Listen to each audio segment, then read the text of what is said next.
ఇంత పొడుగు జుట్టు పెంచుకొని లబ్బర్ పెడతారు, ఇంకోళ్ళేమో నడినెత్తిలైనని ఎంటికలు ఉంచుకొని చుట్టూ ట్రిమ్మింగ్ చేపిస్తారు. హేరే మోతేవరి కోడి రెట్టేసినట్టు ఆడాడ తీర్తి రంగులు ఊపించుకుంటాడు. రింగులు తిప్పుడు ఇంకొకళ్ళొంతు. నెత్తి నిండా చిక్కగా ఎంటికలు ఉన్నోళ్ళు ఈ సొంటి ఇద్దలు పడుతుంటారు. ఊసిపోయినోళ్ళ తిప్పలు ఇగో గిట్లుంటాయి. వంగబెట్టి గీకుడే గీకుడు పో. ఒక్కొక్క గుండె ఎట్లా నిగనిగలాడుతున్నాయో చూడుర్రి.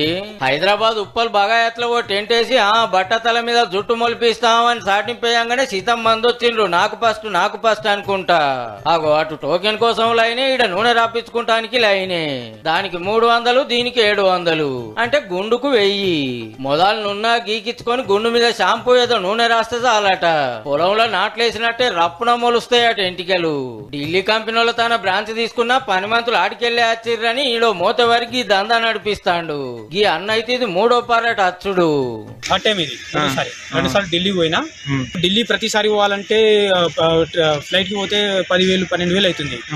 ఎక్కడ వస్తుందనే ఉద్దేశంతో అరే ఎవ్వరు పర్మిషన్ తీసుకోలే, ఇడేమో జాతర సాగుతుంది ఏందని పోలీసు వాళ్ళు చెల్లగొడుతుంటే చూడుర్రి.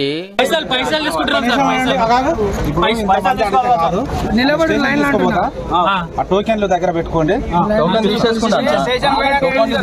అటెన్క అసలోని ఆసరైన ఇంకో ఇద్దరిని స్టేషన్ కు పట్టుకపోయిర్రు. మొన్ననే ఓ మోతవారి పాత బస్తీల గిదేకి మధ్య చేస్తే చెల్లి ఎంటికలే మొలుస్తలేవని లొల్లి తయారు కాగానే ఢిల్లీకి చెక్కేసి అయినా సుత గీతీర్లగా పడుతున్నారంటే పిల్ల మెరుస్తలేదనో, నలుగుట్ల నాదానైతుందనో, 4 ఎంటికలేస్తే బాగుండని ఆపొచ్చనో గాని బట్టతాలు ఉన్నోళ్ళని ఆశ పెట్టి బరుకుడే బరుకుడు పో.